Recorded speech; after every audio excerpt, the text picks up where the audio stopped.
సమావేశంలో పారిశ్రామిక ప్రగతికి అడుగులేసాం, ఆమోదం తెలిపామని చెప్పేసి నిన్న ఒక పోస్టర్ను రిలీజ్ చేసింది. కొన్ని విషయాలు కూడా చెప్పింది. ఇందులో ఒకటి మనం చూడాల్సింది వచ్చేసి ATC tyres AP private limited. ఇది వచ్చేసి అనకాపల్లి అచ్యుతాపురం దగ్గర ఉంది. 1779 కోట్లు తోటి 600 మందికి ఉపాధి కల్పించాలనే ఉద్దేశంతో ఇచ్చామని చెప్పారు. సో వాస్తవంగా ఈ ఏటీసీ ఏపీ టైర్స్కి సంబంధించి ఆగస్టు 15, 2022లో ఇదే అచ్యుతాపురంలో ఈ ఏటీసీ టైర్లకు సంబంధించినటువంటి తొలి యూనిట్ని జగన్మోహన్ రెడ్డి గారు ప్రారంభించారు. సో ఆల్రెడీ ఉత్పత్తి కూడా స్టార్ట్ అయినటువంటి దాన్ని ప్రారంభించారు, శంకుస్థాపన కాదు. కానీ ఇప్పుడు అదే విషయాన్ని మీ పార్టీ కూడా క్లెయిమ్ చేసుకుంటుంది. మేము ఆల్రెడీ స్టార్ట్ చేశాం కదా, అయితే ఇప్పుడు మళ్ళీ దీన్ని ఎందుకు తీసుకొస్తున్నారు, సో ఎందుకని పాత వాటిని తీసుకొస్తున్నారనే ప్రయత్నం కూడా చేస్తుంది. సో వాస్తవంగా అసలు ఏం జరుగుతుంది అంటారు? ముందుగా ప్రైమ్ 9 వీక్షకులకి, ప్యానల్లో ఉన్న పెద్దలకి, రాష్ట్ర ప్రజలకి, మీకు శుభోదయం. మానవుడే మహనీయుడు, మనిషే దేవుడు. గాలి భోంచేస్తే కడుపు నిండదు, పుకార్లతోటి పూట గడవదు, అబద్ధాలతోటి జీవితం వెళ్ళదు. ఎవరైనా సరే పార్టీ రహితంగా నేనేం చెప్తున్నానంటే, ఎవరైనా సరే అవుట్పుట్ ఎంత ఇచ్చారు, 14 నుంచి 19 వరకు కూటమి ప్రభుత్వం ఇచ్చిన అవుట్పుట్ ఎంత, 19 నుంచి 24 వరకు మేమిచ్చిన అవుట్పుట్ ఎంత, ఇప్పుడు మళ్ళీ ఈ రీఓపెనింగ్లు ఏంటి, ఇదేంటి మీరే చెప్తున్నారు. కళ్ళతో చూస్తే కానీ ఏది నమ్మలేమని తెలుగుదేశం సభ్యులు ప్రతినిధి కూడా కళ్ళతో చూస్తే కానీ ఏది నమ్మలేమని చెప్తున్నారు కదా. మరి అట్లనే ఒక పక్క సుమిత్ సిన్హా గారు రీన్యూ ప్రాజెక్టుకి ఆయనంతటా ఆయన వచ్చి మాట్లాడింది మనం అందరం కళ్ళెదురుగా చూసాం. ఇప్పుడు చంద్రబాబు నాయుడు గారు చెప్తున్నది కానీ, లోకేష్ గారు చెప్తున్నది కానీ ఆడ అగ్రిమెంట్ అవ్వాలా. మీరు ఈ విషయం గమనించాలి. ఎంఓయు మాత్రమే అయింది. అగ్రిమెంట్కి ఎంఓఈకి డిఫరెన్స్ ఉంది, అది ఫస్ట్ గమనించాలా. ఇక్కడ ఎక్కడా కూడా ఆ కంపెనీ ప్రతినిధులు ఈ శంకుస్థాపన ప్రోగ్రాంకి రాలేదు. ఇక్కడ కేవలం ప్రచారం కోసం వీళ్ళు శంకుస్థాపన పెట్టుకొని ఈ ప్రభుత్వం చేస్తున్న ఆర్భాటం. వాళ్ళు ఇంతవరకు నిధులు ఇవ్వలేదు, వాళ్ళు ఇస్తామని వాళ్ళు ఎవరూ చెప్పలేదు, వచ్చినాయి అని కూటమి ప్రభుత్వం చెప్తుంది. సరే మీరు చెప్పారు, ఏదో మంచి ఉద్దేశంతోనే స్టార్ట్ చేశారు అనుకుందాం. ప్రచారం చేసిన దాన్ని నిజం చేయండి.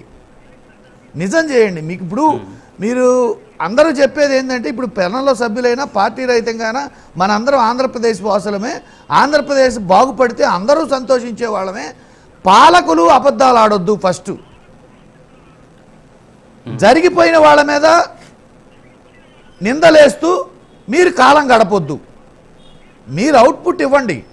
ఎవరొద్దన్నారు? మీరు అవుట్పుట్ ఇస్తే, మీరు మంచి చేస్తే ప్రజలు విశ్వసిస్తారు.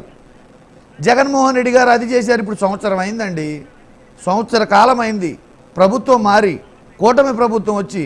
ఈ సంవత్సర కాలంలో ఫస్ట్ ఈ కూటమి ప్రభుత్వం ఏమేం చేసింది, ఎంతవరకు అవుట్పుట్ వచ్చింది, అన్నీ మళ్ళీ పెళ్ళి అన్నట్టుగా జరిగిన వాటికి మళ్ళీ శంకుస్థాపనలో రాజధానితో సహా ఇంతవరకు అవుట్పుట్ ఏదండి? ఏ కంపెనీ అయినా కానీ అవుట్పుట్ ఎంతవరకు వచ్చింది? పోనీ ఎన్నేళ్లకు వస్తుంది? ఇప్పుడు మీరు చెప్పే ఈరోజు శంకుస్థాపన చేసిన ఈ ప్రాజెక్టుకి మీరు అవుట్పుట్ తెచ్చి మాట్లాడండి. అప్పుడు జగన్మోహన్ రెడ్డి గారు చెప్పింది నిజమా, కూటమి ప్రభుత్వం చెప్పింది నిజమా అనేది తేలుతుంది. మీరు చేసింది శంకుస్థాపన చేశారు, దానికి కంపెనీ ప్రతినిధులు లేరు, ఎంత శాంక్షన్ అయినాయో తెలియదు, ఎంత డబ్బులు పెట్టుబడి వాళ్ళు పెట్టారో లేదో తెలియదు. మీరు పేపర్లో పబ్లిసిటీ చేసుకొని, మీరు ఒక అనౌన్స్మెంట్ చేసేసి, ఒక ఎంఓఈని అడ్డం పెట్టుకొని మీరు చెప్తున్నారు. మీరు చెప్తున్నది మాత్రం ఏంటి? ఇప్పుడు మీరే అంటున్నారు కదా, ఎవరు చెప్తే నమ్మరు. ఇవాళ ప్రజలు అంత అమాయకులు లేరు. అంటే ఇప్పుడు శంకుస్థాపన చేసింది రాంగు, మేము ఆయన సుమిత్ సిన్హాతో కలిసి ఫోటో తీసుకునేది వాస్తవం అంటారా సార్? నేను ఎవరిది రాంగు ఎవరిది రైట్ అనేది నేను చెప్పదలుచుకోవాలి. ఇక్కడ అవుట్పుట్ ఏది అంటున్నా. ఓకే, అవుట్పుట్ ఏది?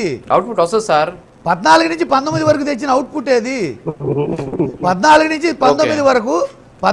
19 వరకు కూటమి ప్రభుత్వం ఎన్ని ప్రాజెక్టులు స్టార్ట్ చేసింది, ఎన్ని ఎంఓఈలు చేసుకుంది, ఎన్ని శంకుస్థాపన చేసింది, అవన్నీ నిజాలైతే జగన్మోహన్ రెడ్డి గారి ప్రభుత్వం ఎందుకు వస్తుంది? ఎందుకు వస్తుంది? మళ్ళీ ఇప్పుడు మీరు చేస్తున్న మీరు చెప్తున్న మాటలకి నిజాలేంటి అంటే ఇక్కడ అవుట్పుట్ జగన్మోహన్ రెడ్డి గారు ఎందుకు రాలేదు? కరెక్టే స్మాల్ కరెక్టే సార్. పాదయాత్ర వెంకటేశ్వర రెడ్డి గారు చాలా క్లారిటీగా మాట్లాడుతున్నారు. ఒక్క నిమిషం ఉండండి, మాట్లాడండి. పాదయాత్ర వెంకటేశ్వర రెడ్డి గారు ఏమంటున్నారు? 2014 మాట్లాడలేదు. అదే మీరు ఆగండి సార్, వారిని మాట్లాడండి. వారు కరెక్ట్ గా మాట్లాడుతున్నారు. 14 నుంచి 19 వరకు మీరు చేస్తుంటే మా పార్టీ ఎందుకు అధికారంలోకి వస్తుంది, మేము కరెక్ట్ గా చేస్తుంటే మీ పార్టీ ఎందుకు అధికారంలోకి, చాలా క్లియర్ గా మాట్లాడుతున్నారు. మీకు ఎందుకు వచ్చిన సమస్య ఏంటి? మాట్లాడండి వెంకటేశ్వర రెడ్డి, మాట్లాడండి ప్లీజ్. ఇప్పుడు నేను ఒకటే చెప్తున్నా సార్, పాలకులు ఎవరైనా కానీ, పార్టీలు ఏవైనా కానీ, ఇంక్లూడింగ్ మా పార్టీ ఆల్సో దయచేసి పాలకుల స్థానంలోకి వచ్చిన తర్వాత, పరిపాలనలోకి వచ్చిన తర్వాత అమాయక ప్రజలతోటి అబద్ధాలతోటి మోసం చేయొద్దు. ఎన్నికలకి ఏదో చెప్పాం, అధికారంలోకి వచ్చిన తర్వాత కూడా మనకి ఇన్నేళ్ళు టైం పీరియడ్ ఉంది, ఎన్నికలు మళ్ళీ వచ్చేంత వరకు పరిపాలనలోనే ఉంటారు, దాన్ని దించే అవకాశం లేదు. ఇప్పుడు నిజాలు చెప్పడానికి ఏంటి సార్ భయం? ఇప్పుడు నిజాలు చెప్పడానికి ఏంటి మీకు భయం? ఉన్న వాస్తవాలు చెప్పండి, పరిపాలించండి. ఇప్పుడు మీరు సంవత్సర కాలం నుంచి వైఎస్ఆర్సీపీ, గత ప్రభుత్వం, జగన్మోహన్ రెడ్డి, వీటితోటి ఎవరి కడుపు నిండిద్ది? ఒక అడుగు ముందుకు పడిద్దా? సరే, ఇప్పుడు ఇన్ని ప్రాజెక్టులు వస్తున్నాయి కదా, ఇప్పుడు ఏంటి ఈ ప్రాజెక్టులన్నీ గ్రౌండ్ కాలేదు సార్? ప్లీజ్ సార్, అదే గ్రౌండ్ ఎందుకు కాలేదు సార్? ఇప్పుడు ఏటీసీకి సంబంధించి కూడా నేను చెప్పా, ఏటీసీ టైర్ల పరిశ్రమకి 2022లోనే ఉత్పత్తి ప్రారంభమైందని కూడా నేను చెప్పా. మీరు మరి ఇప్పుడు ఏటీసీ పరిశ్రమకి ఇప్పుడు మేము తీసుకొచ్చామని కూటమి చెబుతోంది, దానికి డెఫినేషన్ చెప్పండి అని కూడా నేను మిమ్మల్ని అడుగుతున్నా. అలా కాకుండా మీరు నిజాలు చెప్పండి, మీరు వాళ్ళని కాదు నిజాలు చెప్పాల్సింది, మీరు కూడా నిజాలు చెప్పాల్సినటువంటి బాధ్యత మీ పార్టీ మీద ఉంది. ఇక్కడ పాదయాత్ర వెంకటేశ్వర రెడ్డి గారు వ్యక్తిగతమైనటువంటి అభిప్రాయాలు మాకొద్దు, మాకు కావాల్సింది ఏంటి? పార్టీ స్టాండ్ ఏంటి? ఇందులో మీరు చేసిన పోస్టులో ఉన్నటువంటి వాస్తవం ఏంటి? ఇది ప్రజలకు తెలియాలా, మీ వర్షన్ తెలియాలా, మీ పార్టీ వర్షన్ తెలియాలా? అది చెప్పండి సార్ ప్లీజ్. మా పార్టీ వర్షన్ మేమేం చేశామో చెప్పి ఎలక్షన్కి వెళ్ళాం. మేము చేసింది, మా వల్ల మీకు మేలు జరిగితే మాకు ఓటేయండి అని భారతదేశంలో ఎవ్వరూ చెప్పని విధంగా ధైర్యంగా చెప్పి ఎలక్షన్కి వెళ్ళాం. రిజల్ట్ ఏదో వచ్చింది అనేది అందరికీ తెలిసిన విషయమే. రిజల్ట్ ఏదో వచ్చింది అంటే ఎలాగా అంటే నమ్మలేదా? అప్పుడు మీకు మేలు జరగలేదనే కదా అప్పుడు జనాలు ఓట్లేంది. ఓకే, అద్భుతమైనటువంటి సమాధానం చెప్పారు మీరు. దేశంలో ఏ పార్టీ కూడా అడగకుండా మీరు వెళ్ళారు. నిజంగా మీరు చేస్తుంటే ప్రజలు మరి మీకు ఎందుకు ఆన్సర్ చేయమంటారా? మీరు క్వశ్చన్స్ ఇంకేమైనా ఉన్నాయా? అవి చేయండి సార్. అరే మీరు ఆన్సర్ అయిపోతే నేను మాట్లాడుతున్నా సార్, మాట్లాడండి. ఇప్పుడు నేనే చెప్తున్నాను, ఎలక్షన్ రిజల్ట్ వచ్చింది, మనం అందరం చూసిందే, అదేం దాచిపెట్టేది కాదు. ఆ ఎలక్షన్ రిజల్ట్ రావడానికి అనేక రకాల ఫ్యాక్టర్స్ ఉంటాయి. ఎవరైనా ఒకరు గెలవడానికి, ఓడిపోవడానికి అనేక రకాల ఫ్యాక్టర్స్ ఉంటాయి. మనిషి ఆశాజీవి. ఆంధ్రప్రదేశ్ ప్రజల్ని ఆశల్లో, ఊహల పల్లకలో ఎక్కిచ్చేసి, ఎట్లా ఆశల్లో ఊహల పల్లకలో ఎందుకు ఎక్కిచ్చారని నేను చెప్తున్నానంటే, ఒక పక్క సంక్షేమ పథకాలకి నిధులు లేవు, ప్రభుత్వ పాఠశాలలో భోజనానికి నిధులు లేవు, సంక్షేమ హాస్టల్స్లో భోజనం, పిల్లలకు భోజనం పెట్టడానికి లేదు, ప్రభుత్వ వైద్యశాలలో మందు పిల్లలకు డబ్బులు లేవు, మనిషి బతకడానికి సంక్షేమానికి రూపాయి డబ్బులు లేవని చెబుతూ, అదే ప్రభుత్వం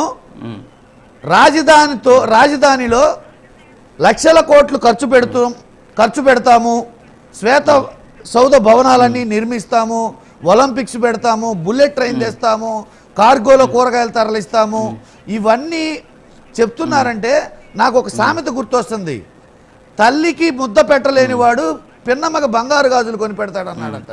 ఒక పక్క సంక్షేమ పథకాలకి డబ్బులు లేవని చెప్తుంది మీరే, పేద పిల్లలకు అన్నం పెట్టలేమని చెప్తుంది మీరే, ప్రభుత్వ పాఠశాలలో బిళ్ళలు ఇవ్వలేమని చెప్తుంది మీరే, కానీ అప్పులైన అని చెప్తుంది మీరే, మనకు అప్పు పుట్టట్లేదని చెప్తుంది మీరే. మళ్ళీ శ్వేత సౌధాలు నిర్మిస్తాము, ఒలింపిక్స్ పెడతాము, ప్రపంచ స్థాయి రాజధాని కడతాము, అదిగో లక్షల కోట్లు వస్తున్నాయి, ఇదిగో అవి వస్తున్నాయి, ఇవి వస్తున్నాయి కాదు సార్, వచ్చినవి చెప్పండి. మీరు ఏ ప్రాజెక్ట్ స్టార్ట్ చేసినా దానికి టైం బౌండ్ చెప్పండి. ఇన్నేళ్లలో మేము ఇనాగరేట్ చేస్తాము, ఇదిగో ఇంతమందికి ఉపాధి కల్పిస్తాము, ఈ ప్రభుత్వం అయిపోయే లోపు మేము ఇన్ని తెస్తున్నామని చెప్పండి. మీకు ధైర్యం ఉంటే, మీకు ధైర్యం ఉంటే ఇదిగో మేము ఈ పని చేసాము, మా పని చూసి ఓటేయమని అడగండి. ఎందుకు సార్ ఊహల పల్లకి, ఆశల పల్లకిలో ఓకే సార్, ఒక చిన్న బ్రేక్